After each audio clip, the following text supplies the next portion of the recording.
Hello friends, जय Jagannath. Welcome to my channel Sanjh Fashion. Friends, मु आज आपण मानक पाइंकी सेबती गचर गोटे बढ़िया यूजफुल भिडियोटे नहीं आसी जोटा कि आपण मानक पाइंकी बहुत उपकारी साब्यस्त हेब। हाँ फ्रेंड्स, शीत दिने आम समस्तंकर बाड़ी बगीचारे सेबती फूल निश्चित भाव में फुटी थाए। आउ एहा बहुत परिमाण में फुटी थाए, आउ बड़ बड़ फुटी थाए जदि आमे एहार भल केयर नहीं थाए। हाँ फ्रेंड्स, समस्त को बाड़ी रे सेबती फूल तो फुटी थाए, किंतु बेले बेले कहार गछ भल ग्रोथ होई न थाए, आउ कहार फूल मध्य छोट छोट आसी थाए, आउ कहार अल्प फूल फुटी गछटी प्राय मला भली हो जाई थाए। किंतु फ्रेंड्स, मु आज आपण मानकु ए वीडियो रे कहिबी जे सेकेंड टाइम आपण माने किपरि भाबरे आपणकर सेबती गछरु बड़ बड़ फूल पाई परिबे, आउ सुंदर हृष्टपृष्ट आउ बास्नायुक्त फूल पाइपर। यही देखंतु फ्रेंड्स, सेकेंड टाइम मो गछरे केते सुंदर भाव में फूल सबू फुटी, आउ बड़ बड़ मध्य फुटी फ्रेंड्स, आउ कढ़ मध्य बहुत मात्रा रे आसीची मोर एई सेबती गछरे। हाँ फ्रेंड्स, सेबती फूलटी देखिबाकू जेमिति सुंदर सेमिति बास्नायुक्त मध्य आम बाड़ी बगीचा को महकई देई थाए, आउ सुंदरतारे भरी देई थाए मध्य।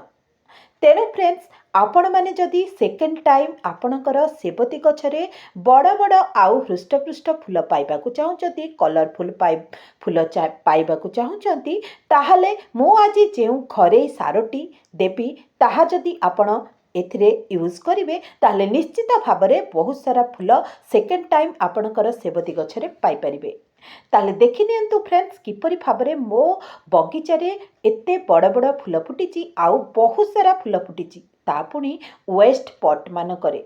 हाँ फ्रेंड्स, बेले बेले आम पाखरे संबल न थाए पट किणिकरी बा गमला किणिकरी गछ लगेबा पाइंकी, किंतु आम पाखरे थाए आइडिया किछि जुगाड़ को यूज करी आमे आम बाड़ी बगीचा को फूलरे भरी दे थाए। ता पुणी कौन कौन ना आम किचन रो मिलुथिबा प्लास्टिक डब्बा, अट्टा जरी, चूड़ा जरी ए मानको यूज करी आमे आमर स्वप्न को पूरा करि थाए।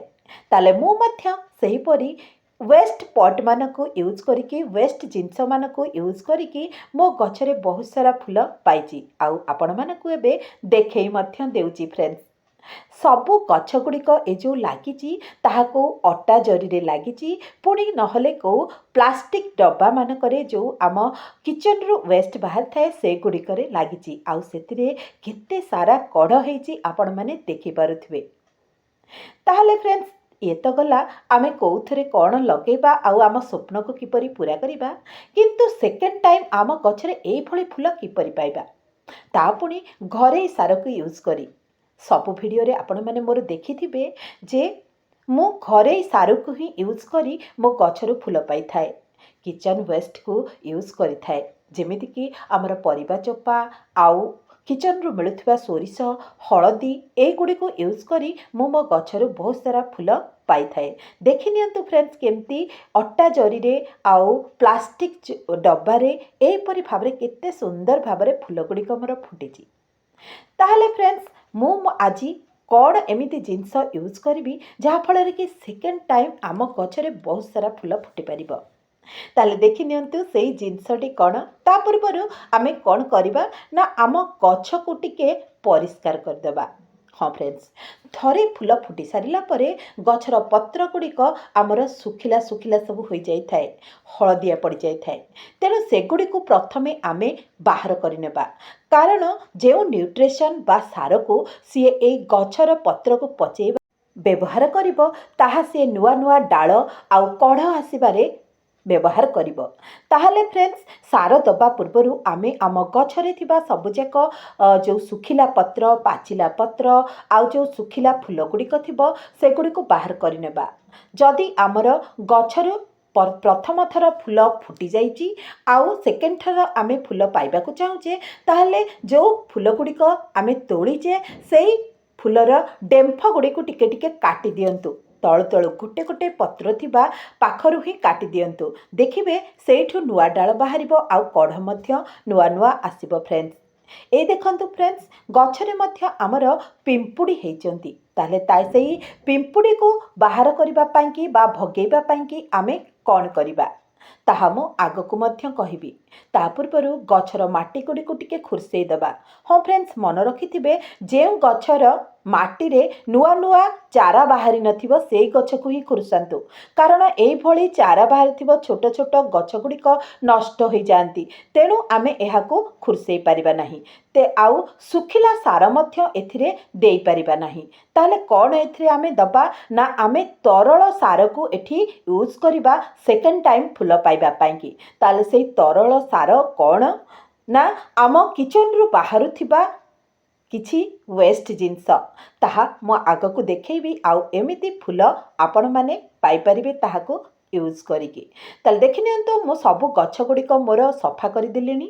ଏଥର କ'ଣ କରିବା ନା ଆମ ଗଛରେ ଯେଉଁ ପିମ୍ପୁଡ଼ି ହେଇଛନ୍ତି ସେଗୁଡ଼ିକୁ କିପରି ଭାବରେ ଭଗେଇବା ବା ବାହାର କରିଦେବା ଆମ ଗଛରୁ ଫ୍ରେଣ୍ଡସ୍। ତାହେଲେ ଚାଲନ୍ତୁ ଦେଖିବା କ'ଣ କରିବା ନା ମୁଁ ଆମ କିଚେନ୍ରୁ ନେଇଯାଇଛି କିଛି ହଳଦୀ ଗୁଣ୍ଡ।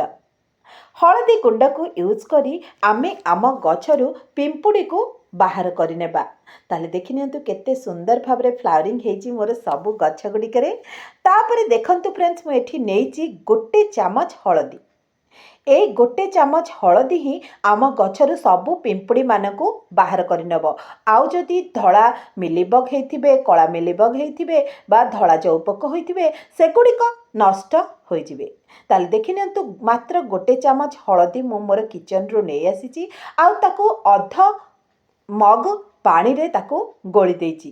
ଯେଉଁ ପିମ୍ପୁଡ଼ି ଗୁଡ଼ିକ ଅଛନ୍ତି ସେଇ ପିମ୍ପୁଡ଼ିମାନଙ୍କ ଉପରେ ଏହାକୁ ହିଁ ଆମେ ଛିଞ୍ଚିଦେବା, ଗଛର ଡାଳମାନଙ୍କରେ ଛିଞ୍ଚିଦେବା। ହଁ ଫ୍ରେଣ୍ଡସ୍, ମନେ ରଖିଥିବେ, ଏହାକୁ ଆପଣ ସକାଳ ଟାଇମ୍ ବା ମର୍ଣ୍ଣିଂ ଟାଇମ୍ରେ କରିବେ, କାରଣ ଯଦି ଆମେ ସନ୍ଧ୍ୟାବେଳେ ଏହାକୁ କରିବା ଗଛରେ ଏଇ ପାଣି ରହି ତା'ର କଢ଼ ଗୁଡ଼ିକୁ ନଷ୍ଟ କରିଦେବେ, ନହେଲେ ଫୁଲ ଗୁଡ଼ିକୁ ବି ନଷ୍ଟ କରିଦେବେ।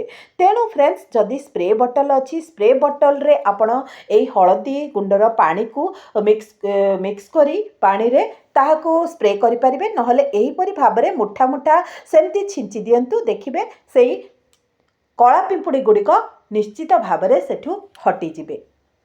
এই ଦେଖନ୍ତୁ ଫ୍ରେଣ୍ଡସ୍, ମୁଁ ସେଗୁଡ଼ିକୁ କିପରି ଭାବରେ ଛିଞ୍ଚିଦେଲି, ଯାହାଫଳରେ କି ସେଇ ଯେଉଁ ପିମ୍ପୁଡ଼ି ଗୁଡ଼ିକ ନିଶ୍ଚିତ ଭାବରେ ପଳାଇବେ। ଏଇ 2ଟି ପଟ୍ରେ ମୋର ଖାଲି କଳା ପିମ୍ପୁଡ଼ି ହେଇଛନ୍ତି, ଏଗୁଡ଼ିକରେ ଆମର ହେଇନାହାନ୍ତି, ଆର ପଟ୍ ଗୁଡ଼ିକରେ ଜମା ହେଇନାହାନ୍ତି। ତେଣୁ ମୁଁ ଏଠି ଭଲ ଭାବରେ ଏମିତି ଛିଞ୍ଚି ଦେଉଛି ସେଇ ପାଣି ଗୁଡ଼ିକୁ, ଜମା ବି ଆଉ ଆସିବେ ନାହିଁ। ହଁ, ସପ୍ତାହରେ 2 ଥର ମାତ୍ର ଆପଣ କରନ୍ତୁ, ଦେଖିବେ ଆପଣଙ୍କ ଗଛରେ ଜମା କଳା ପିମ୍ପୁଡ଼ି କି ନାଲି ପିମ୍ପୁଡ଼ି କି ଆମର ଯେଉଁ ଧଳା ଜୌପୋକ, କଳା ଜୌପୋକ ଏଗୁଡ଼ା ହେବେ ନାହିଁ। ଗଛଟି ସୁସ୍ଥ ରହିବ ଆଉ ବହୁତ ସାରା ଫୁଲ ମଧ୍ୟ ଫୁଟିବ। ମୁଁ ତ ସପ୍ତାହରେ 1 ଥର ଏମିତି କରିଥାଏ। ତେଣୁ ଫ୍ରେଣ୍ଡସ୍, ଦେଖିନିଅନ୍ତୁ କିପରି ଭାବରେ ମୁଁ ଏହା କରୁଅଛି। ତାପରେ ଫ୍ରେଣ୍ଡସ୍, ଆମେ ଆମ ଗଛରେ କ'ଣ ସାର ଦେବା? ସାର ଆମର କିଛି ନାହିଁ, କଦଳୀର ଚୋପା। କଦଳୀ ଚୋପାକୁ ୟୁଜ୍ କରି ସେକେଣ୍ଡ ଟାଇମ୍ ଆମେ ଗଛରେ ଆମେ ଭଲ ଭାବରେ ଫୁଲ ପାଇପାରିବା। এই ଦେଖନ୍ତୁ, କେତୋଟି କଦଳୀ ଚୋପାକୁ ମୁଁ ଅଧ ମଗ ପାଣିରେ ଭିଜେଇ ଦେଉଛି। ତାହା ପୁଣି 1 ରାତି ପୂର୍ବରୁ ଆପଣମାନେ ଭିଜେଇ ଦେବେ। ଦେଖନ୍ତୁ କିପରି ଭାବରେ ଭିଜେଇ ଦେଲି।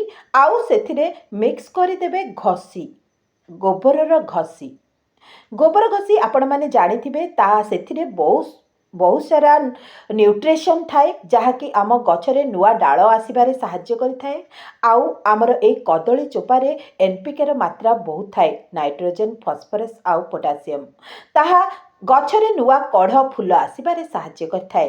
ଆଉ ଏଠି ହଳଦୀ ପାଣି ଯେଉଁ ବଳିଥିଲା ତାକୁ ମୁଁ ଏଠି ମିକ୍ସ କରିଦେଇଛି, ଯାହାଫଳରେ କି ଗଛର ମାଟିରେ ଯଦି କୌଣସି ଫଙ୍ଗସ୍ ହେଇଥିବେ ବା ପୋକ ହୋଇଥିବେ ସେଗୁଡ଼ିକ ରିମୁଭ୍ ହେଇଯିବେ। ଏଇ ଦେଖନ୍ତୁ, 1 ରାତି ପୂର୍ବରୁ ମୁଁ ଭିଜେଇ ଦେଇଥିବା ପାଣିକୁ ତାହା କିପରି ଭାବରେ ଭଲ ଭାବରେ ଭିଜି ଯାଇଛି। ଆଉ ସେଥିରେ ଯେଉଁ ସବୁ ନ୍ୟୁଟ୍ରିସନ୍ ବାହାରିବା କଥା ସେ ସବୁ ପାଣିରେ ଛାଡ଼ି ଦେଇଛନ୍ତି।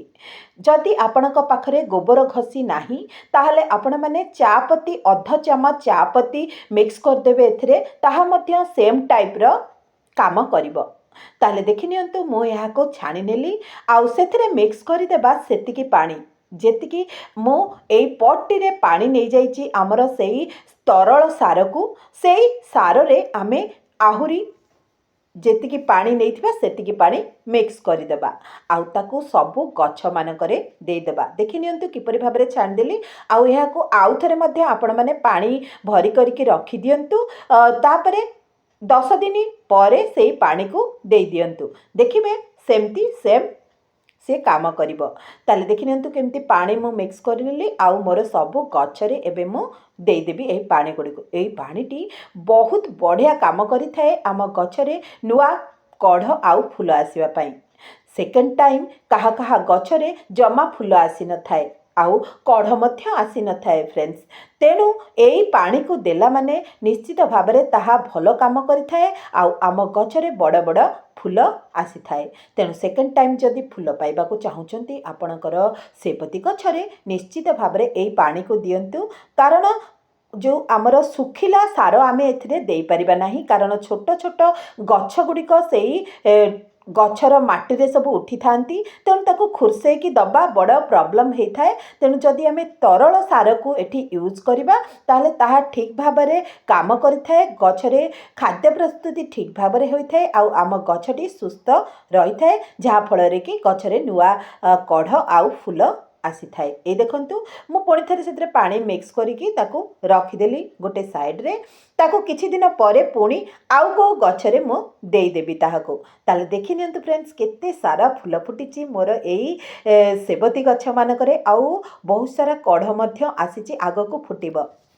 ତାହେଲେ ଏହିପରି ଭାବରେ ଆପଣ ଆପଣଙ୍କର ସେବତୀ ଗଛର କେୟାର ନିଅନ୍ତୁ, ଏଇ ସାରକୁ ଦିଅନ୍ତୁ, ନିଶ୍ଚିତ ଭାବରେ ଭଲ ରେଜଲ୍ଟ ମିଳିବ।